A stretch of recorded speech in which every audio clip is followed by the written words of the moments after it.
got some good news for you, but I've also got some bad news and actually some sad news. We're going to talk XRP, XLM price, along with... I say lots of naughty things, so here's your warning. I do say naughty things, and yet people still want to report the channel as if a warning isn't good enough. Well, here's a warning for you. The screen is red. But I do have good news, and honestly, I have a really sad story that I have to share, along with a BS story. But before we get into those stories, your comments come first, and honestly, your support comes first. That's right, that's what these comments are about, because I had a video demonetized, most likely because of what? Blue-haired giraffes. Happy Friday, by the way, you made it to the weekend. Martin, dropping support on the channel, thank you very much, says, in English is perfect. Martin, qu'est-ce que tu prends aujourd'hui? Sorry, Martin says, here's a little something for your work, sir. I greatly appreciate the support, everyone. What else? R. Schmidt is hanging out with us, dropping support on the channel. Thank you. It says, I can handle the truth. Well, I'm glad because I bring you the news, whether it's good or bad,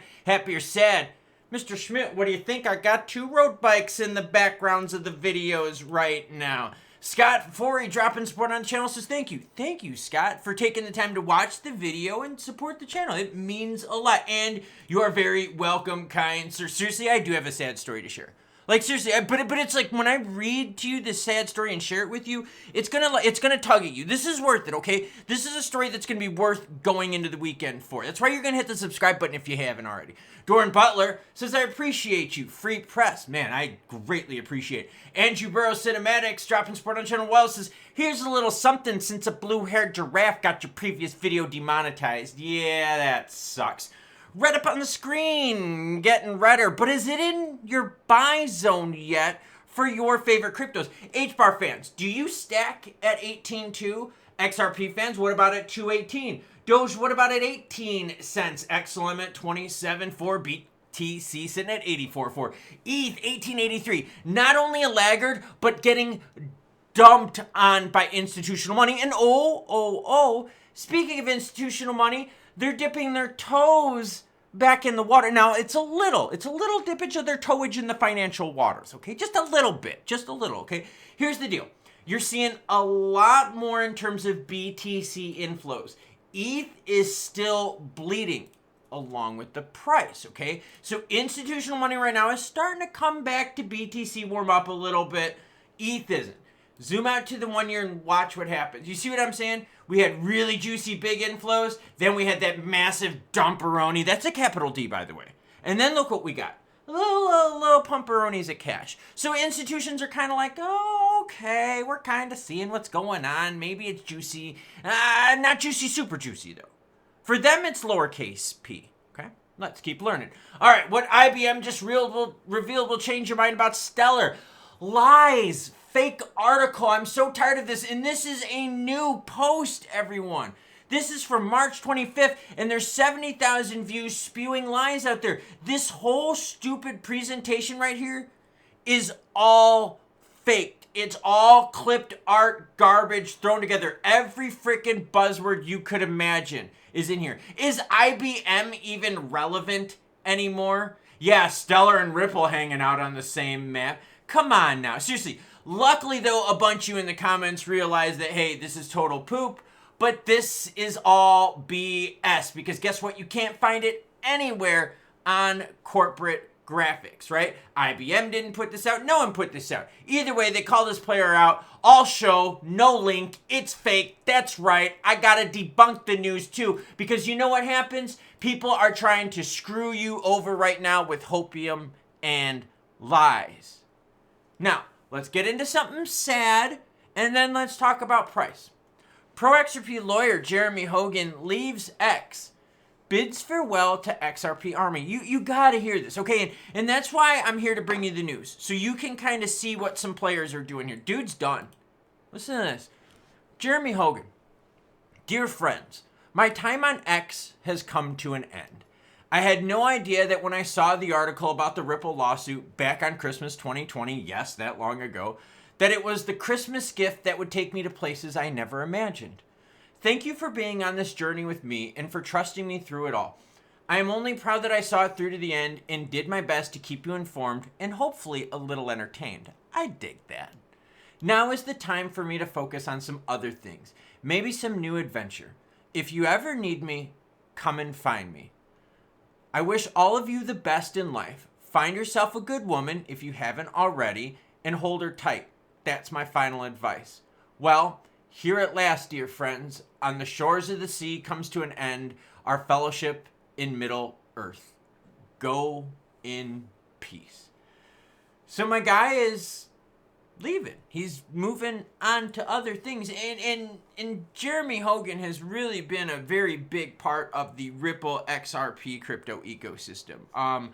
It is sad to see people leave platforms like this because they did have a lot of good knowledge. He had a lot of good knowledge that he brought to the table, a lot of good explanations as well. And I'm sharing this because we are seeing some players move out of the crypto space. Jed McCaleb, look, he doesn't really have anything to do with Stellar anymore. He's doing his space thing, all right? And that's fine. That's totally cool. But what you are seeing is you are seeing some people move on. They made some money. They made some riches from crypto. They made some popularity, fame, whatever you want to call it, and now they're moving on. Okay, sad story. Now let's talk about price. Okay, XLM, volume 200 million. I mean, it's not bad, but it's not like great. Price-wise, yeah, are we ahead of where we were in October? Through the first, like, how many months of 2024? For the last few years? Yeah. We're like 3x up right now. But this chart looks like actual dog crap. I mean, biggest peak was all the way back here in December 1st, 56.93 on the closure. And what did we at now? 27%. So essentially 50% of that pump has been eroded. And the pump was not because of IBM and Stellar. Ooh, Circle, Stellar, USDT, we're going to get rich. Oh, Aqua, oh, Deutsche Bank, oh, Plaid, oh my God. No, that's all bullshit, right?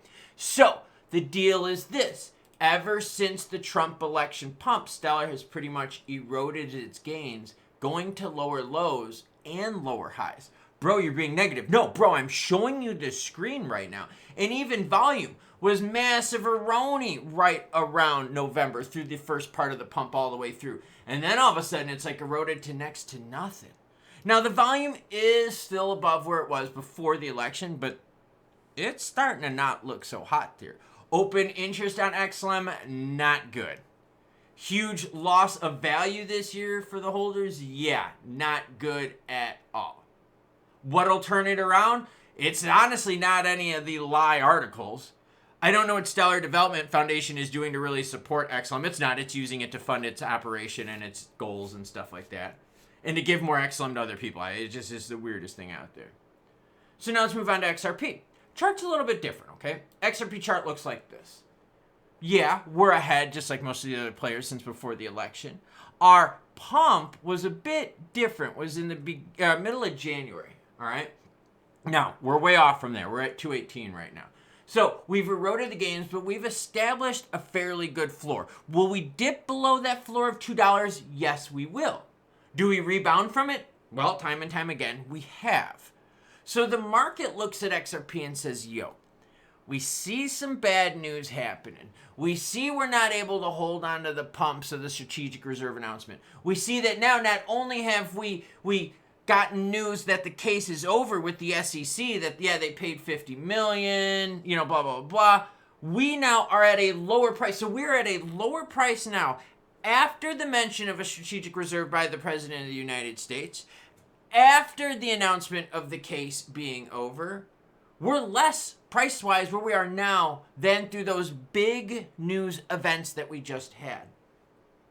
So just keep that into perspective. That's not good, right? You would think if I just said, hey, look, the case that was going on for years and years and years is over, awesome, price action. You'd be like, oh, okay.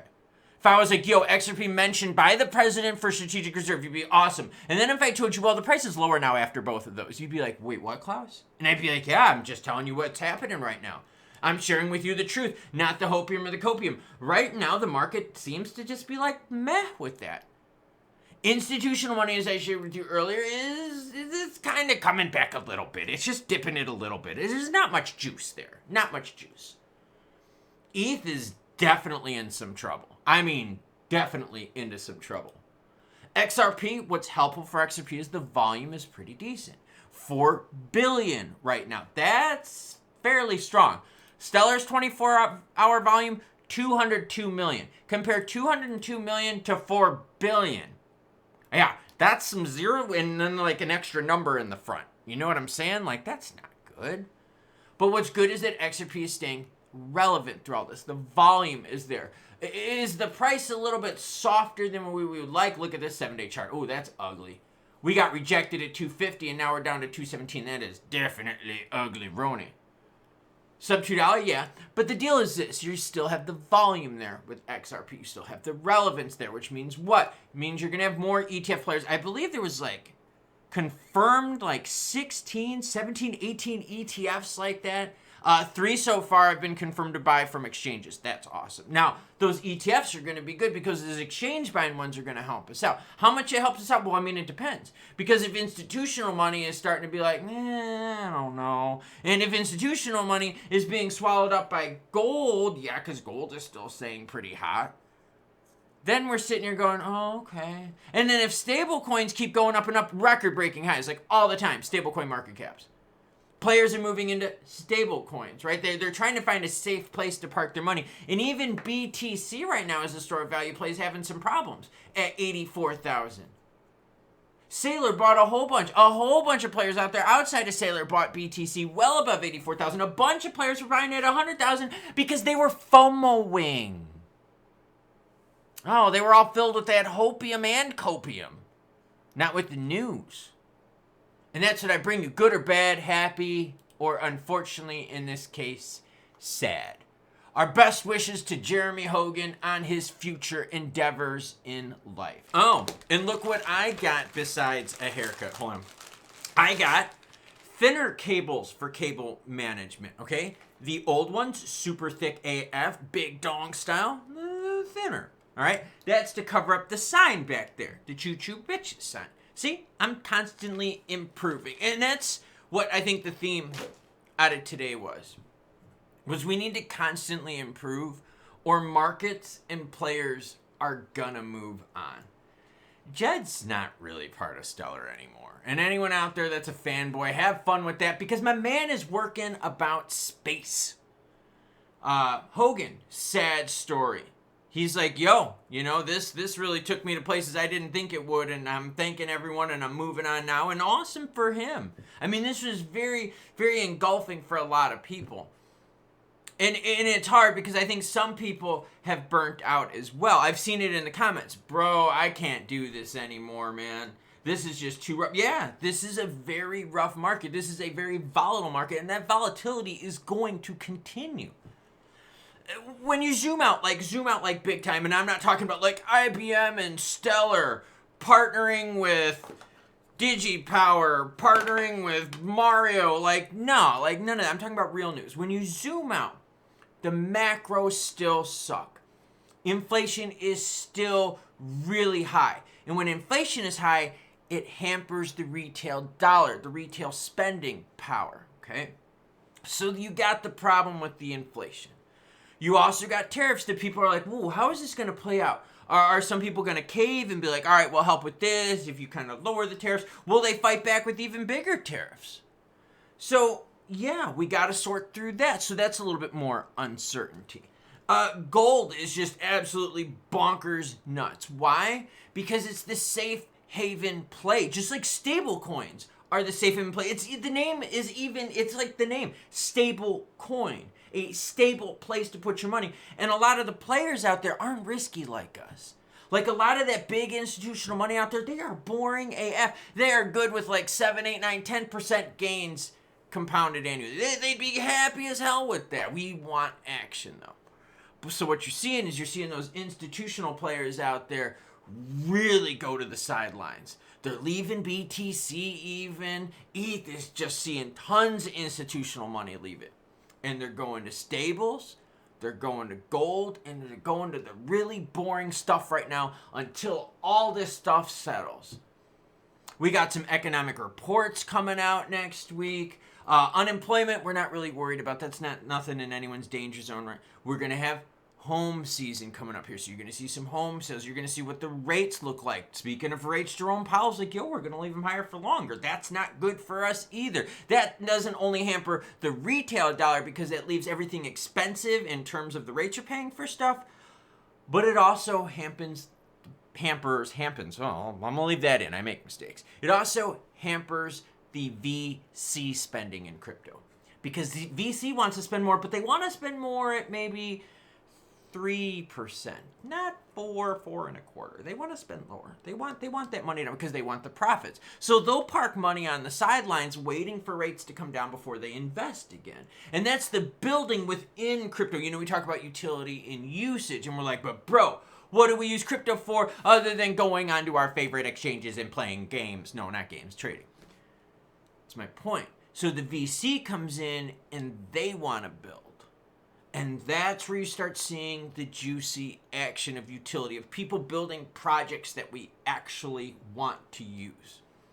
So yeah, zoomed out, we're in a world of uncertainty right now. We still got no clue with regs because, man, everyone out there is like, yo, crypto's a commodity. Okay, then you're going to have to rewrite the books on these and then you're going to have to figure out how do you classify each different one because then guess what they said? They said that meme is just like freaking art. Meme is just like Mario. Buzzy Beetle Mario. Wild, wouldn't that be? So yeah, a lot of uncertainty right now. The optimism from the election seems to be wearing off a little bit, right? Like it's almost like, you know, that honeymoon phase when everything's going great or when you first meet a chick and you're all like head over heels for her. Like, that seems to be wearing off. Yeah, that's not cool. Volume for certain players though are staying alive, so I guess we're cool with that. Overall, that's the deal. Happy Friday. You made it to the weekend. Have some fun. Thank you everyone for the support. It means so much. Sad to see Jeremy Hogan go. He's been great to us all. And what?